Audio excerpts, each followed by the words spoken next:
Welcome, everybody. I'm going to turn Can start recording. Okay, welcome to the first out-of-the-box strand at Innovate 2017. This strand is to focus on giving voice to leaders outside the field of education.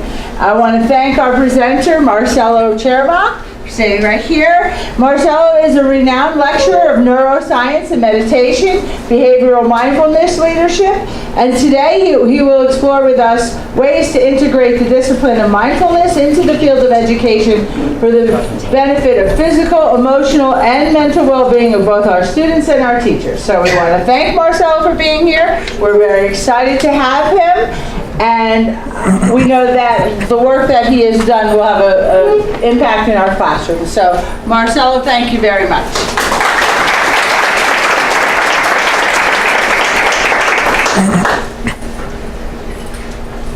Do you want to use? My turn now? Yes, okay. Your turn. And then, there you go. Hello, hello, hello. Hello, everyone. Yeah, it's a pleasure to be here, and I'd like to thank you all the staff from Grated, and especially Laura, of course. She's amazing. So, yeah, I'm a researcher and a senior mindfulness instructor. I've been meditating for the past 25 years. So I have a lot of things to share with you, especially in the education field.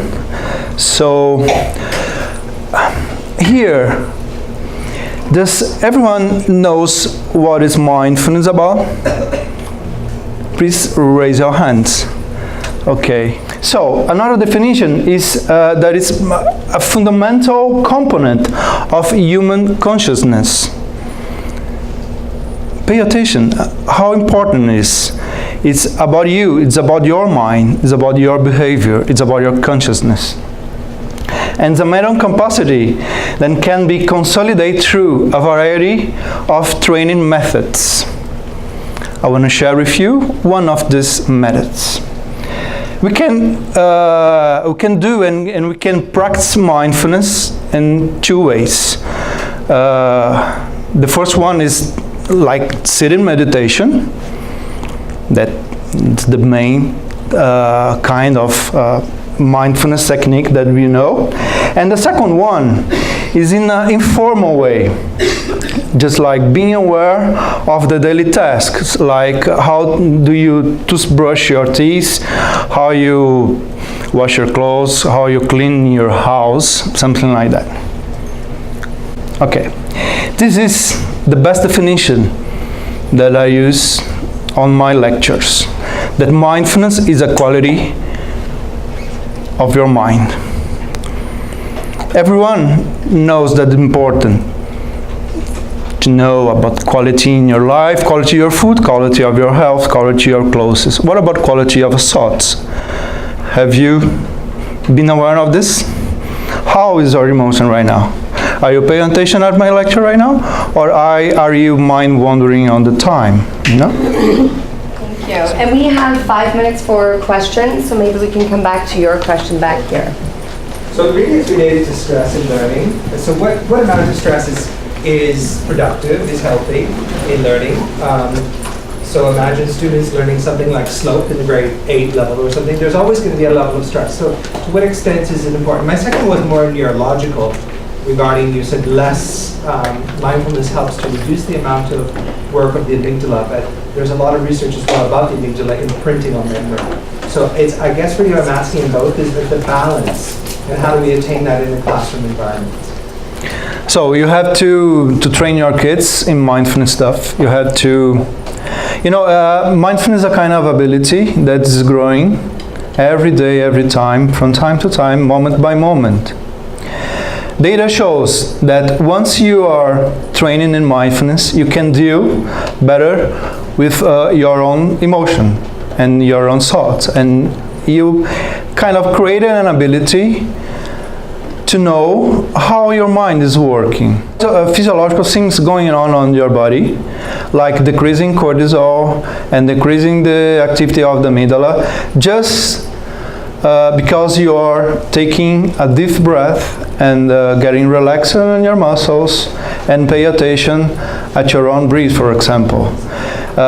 This integrated with paying attention every day in a daily seated, working with mindfulness can help and can benefit with all the stuff that you can read here. This is one of the answer possibly. I think you want a healthy struggle, but you don't want the kid to be stressed, right? So like, it's that struggle is really important, I think, for that learning, but you don't want it to pass that level where they're stressed. Right? Yeah. I don't know. Because if it's too easy, we have a lot of data to show that they turn off. That it's equally as negative as being too stressful. So I started asking everyone, you know, what's the best formula for slope, and nobody knows anything. They're overstressed. But it's always this sort of happy balance in terms of our teaching, in terms of how much not pressure, but how much stress is positive or is good. And that's Yeah, I agree with you. When you go, well, some level of stress is very good. Okay, keeps moving you on. How can I have a good stress or bad stress? If you know yourself, you are able to answer this question. So I'm getting anger. I'm very excited and very. I'm not feeling a good sensation. My heart is beating so fast. This is a kind of awareness that we are looking for. Okay. What else? Maybe some questions will come up because we're going to do a debrief protocol. Can you hear me if I just speak like this? Yeah. Okay. Thank you. Okay. And Dr. Marcelo gave us his information. If you would like to speak with him briefly after, then please catch him because he's off to catch a flight, right? So you can quickly catch him right after. But right now we're going to do a little kind of like just turn and talk to somebody near you, and we're going to follow a debrief protocol, the 3 A's. So assumptions, agreements, and aspirations. So what assumptions will we need to make in applying mindfulness into the classroom? Like assuming that our kids already know what mindfulness is, that maybe it's something that we really need to practice from an early age or every day. Agreements, what concepts or ideas about mindfulness do you agree with from this presentation? And aspirations, what are your aspirations for applying mindfulness to your own practice? How can you aspire toward this goal today, making a goal that you're going to practice it in your classroom? So we're going to turn and talk, and then you're going to talk about all 3 A's. Once you've had a bit of a discussion, take one idea from it. It might not even be yours, it might be someone you spoke with, and write down your idea on a Post-it. And we have a big wall on the outside of this room that we are going to collect and grow our ideas from, or you can tweet it out to #GratedInnovate, and then the continuation of the discussion will flow throughout the day. So thank you for participating, and go ahead and share your thinking with each other. Thank you so much. Thank you. That was wonderful. It's a